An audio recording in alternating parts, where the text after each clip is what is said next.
Faqat xalq uchun ajoyib xushxabar: oylik maoshlar oshirildi. Assalomu alaykum hurmatli tomoshabin. Kanalimizda yangi bo'lsangiz obuna bo'ling va videolarimizga like bosing. Izohlarda o'z fikrlaringizni qoldiring. Bir-biringizga hurmatda bo'ling va haqorat qilmang.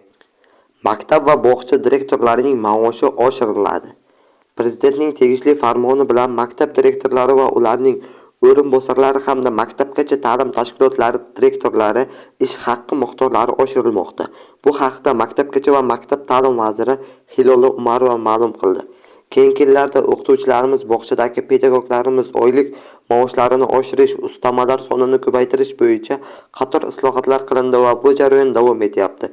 Endilikda maktab direktorlari, ularning o'rinbosarlari hamda bog'chalarimiz rahbarlari maoshlarini oshirishga navbat yetdi, deydi vazir.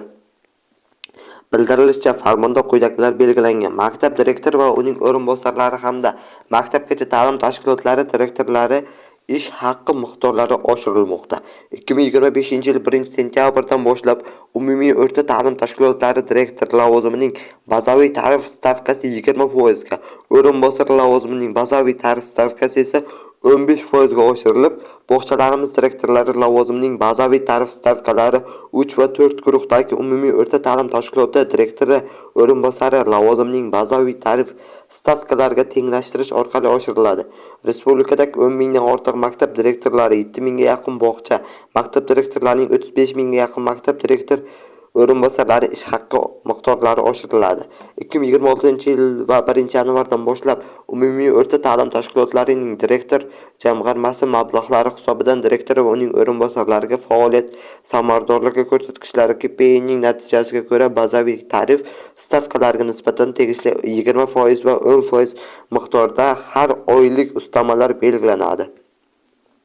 Shuningdek, tuman bo'limlarida qo'shimcha shtatlar ajratilmoqda va bu o'quvchilar bilimini baholashni monitoring qilish va o'quvchilarning xorijiy til va kasbga o'rgatish vazifalarini amalga oshirish uchun tegishli lavozimlarni joriy etish imkoniyatini yaratadi. Bundan tashqari, hududiy bo'linmalar xodimlarining ko'p yillik xizmati uchun rag'batlantirish joriy etilmoqda. Vazirlar tizimidagi qariyb 15 mingga yaqin nafar boshqaruv xodimlariga ko'p yillik xizmati uchun rag'batlantirish tizimi yo'lga qo'yiladi.